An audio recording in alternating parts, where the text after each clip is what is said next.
नजीब हारून साहब। बहुत बहुत शुक्रिया स्पीकर साहब मुझे वक्त देने का।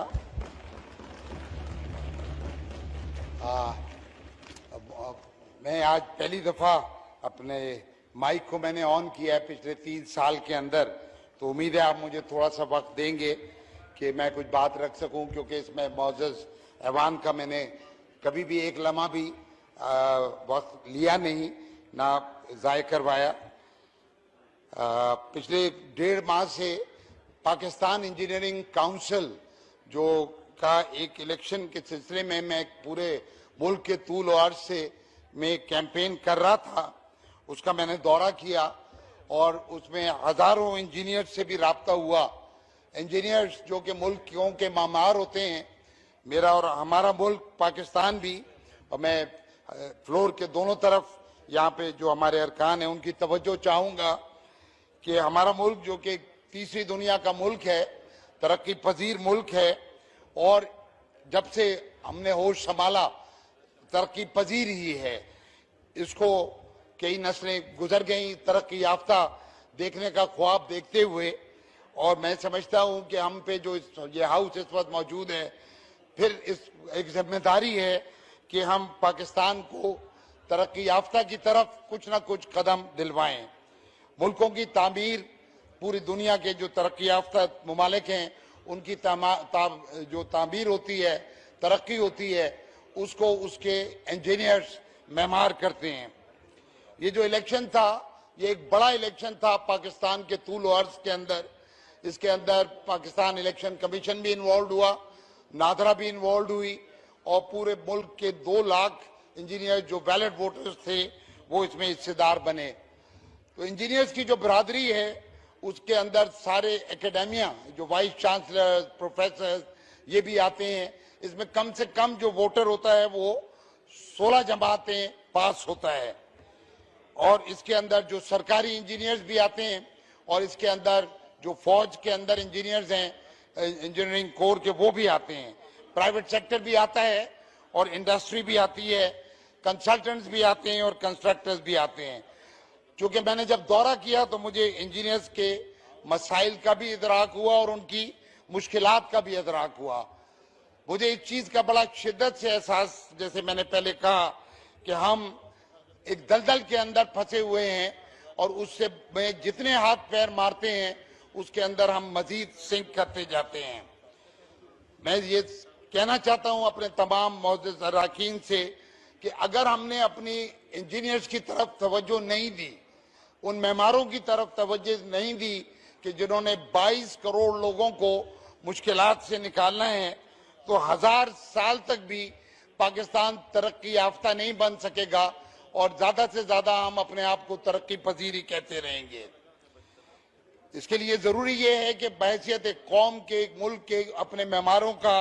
मुकाम, मनसब, उनका किरदार और उनकी फैसला साजी के अंदर हिस्सादारी का हमें जरूर एहसास करना है। इसको बिल्कुल इस तरह से समझ लें कि अगर एक अस्पताल चल रहा हो और वो डॉक्टरों के बगैर चल रहा हो, तो वहां से डेड बॉडीज ही निकलेंगी, या कोई ऑपरेशन थिएटर हो जो बगैर सर्जन के चल रहा हो। ये जो मैं बात कर रहा हूं, तो उन इदारों की बात कर रहा हूं जहां पर इंजीनियर्स, कोर इंजीनियरिंग है, जहां फैसला साजी में इंजीनियरिंग है। जैसे पानी का शोबा, अगर आज पाकिस्तान प्यासा है और जब पानी आता है सैलाब बहा के ले जाता है और पूरा मुल्क मुश्किलात का शिकार होता है, तो ये भी एक इंजीनियरिंग प्रॉब्लम है। बिजली महंगी है तो भी इंजीनियरिंग प्रॉब्लम है, और अगर लोड शेडिंग है तो ये भी इंजीनियरिंग प्रॉब्लम है। एक हर तरफ इंजीनियरिंग इमरजेंसीज हैं। यहाँ पर इस वक्त बहुत काबिल और लायक लोग मौजूद हैं, लेकिन खुदा न खास्ता अगर इस वक्त कोई किसी की तबीयत, मेरी तबीयत खराब हो, तो यहाँ पर हम सिर्फ डॉक्टर्स को तलाश कर रहे होंगे, क्योंकि वो एक मेडिकल इमरजेंसी होगी। इसी तरीके से मैं सबकी, इस ऐवान के दोनों तरफ बैठे हुए तमाम अरकान की तवज्जो दिलाता हूँ कि पाकिस्तान में इस वक्त एक इंजीनियरिंग इमरजेंसी है, और इसका हम इदराक करेंगे, एहसास करेंगे, और अपने इंजीनियर्स को की तरफ तवज्जो देंगे। क्योंकि मैंने जो ये इलेक्शन लड़ा तो इसी जोश जज्बे के तहत लड़ा। मुझसे बहुत सारे लोगों ने कहा कि कौमी असेंबली का मेंबर बनने के बाद जाके अपनी जो फ्रेटर्निटी है उसका इलेक्शन लड़ना ऐसे ही था कि कोई एमए पास करने के बाद बीए के अंदर या एफए में दोबारा दाखिला ले ले। लेकिन मैंने ये जिम्मेदारी इसलिए कबूल की क्योंकि मैं समझता हूं कि इससे पूरे पाकिस्तान का मुस्तकबिल वाबस्ता है। तो मैं आप सबको भी ये पेशकश करता हूं इंशाअल्लाह, क्योंकि मैं पाकिस्तान इंजीनियरिंग काउंसिल का चेयरमैन इलेक्ट हूं, उन पूरे के पूरे 2 लाख इंजीनियर्स की मुश्किलात यकीनन है और मैं उनको भी हल करने की कोशिश करूंगा। और कहीं कहीं आप सब दोस्तों से भी मैं मदद लूंगा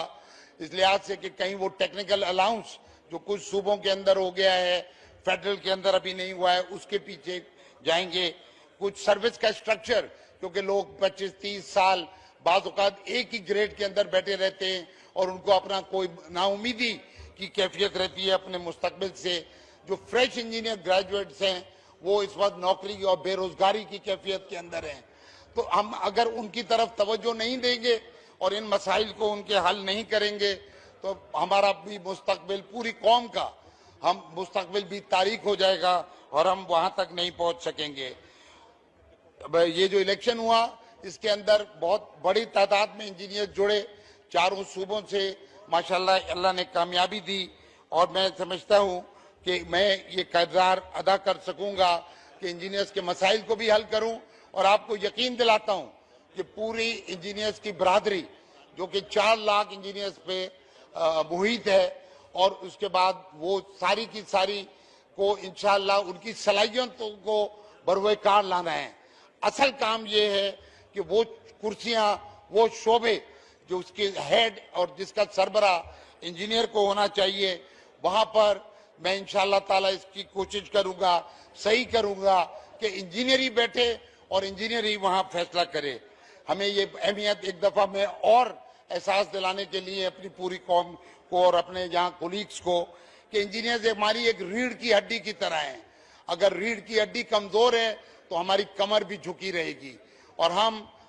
कर्ज के अंदर और मुश्किलात के अंदर घिरे रहेंगे। मैं कोशिश करूंगा कि हमारी जो हुकूमत है, हमारी जो असेंबली है, उसमें और इंजीनियर्स के अंदर जो कि मेहमान हैं, जो मुल्क को तरक्की की तरफ गामजन करेंगे, जो 22 करोड़ लोगों को इस कस्मापुर्सी से, मुश्किलात से निकाल के उस पुल का किरदार अदा करूं और उनको इन्वॉल्व करूं, उनकी तालीम और तरबियत की तरफ भी तवज्जो दूंगा। मुझे ये भी एहसास है और जब तक हम होलिस्टिकली सारी चीज को नहीं देखेंगे तो मसाइल हल नहीं होंगे कि इंजीनियर्स की क्वालिटी भी बहुत कम हुई है। तो इंशाअल्लाह ताला ये अपने मेहमानों को, इंजीनियरिंग यूनिवर्सिटीज को, उनके करिकुलम को भी और उनके स्टैंडर्ड्स को भी, ताकि जब इंजीनियर निकले तो वो इस काबिल हो कि वो इस मुल्क का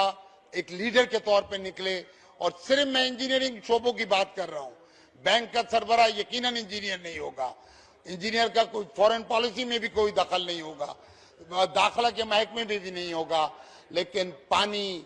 बिजली, गैस, पेट्रोलियम, कम्युनिकेशन, जो कोर इंजीनियरिंग शोबे हैं, इसके सरबरा और इसके बाज़-औक़ात सेक्रेटरीज भी। और मैं आपसे शायद कानून साजी के अंदर इसमें भी मदद लूं, क्योंकि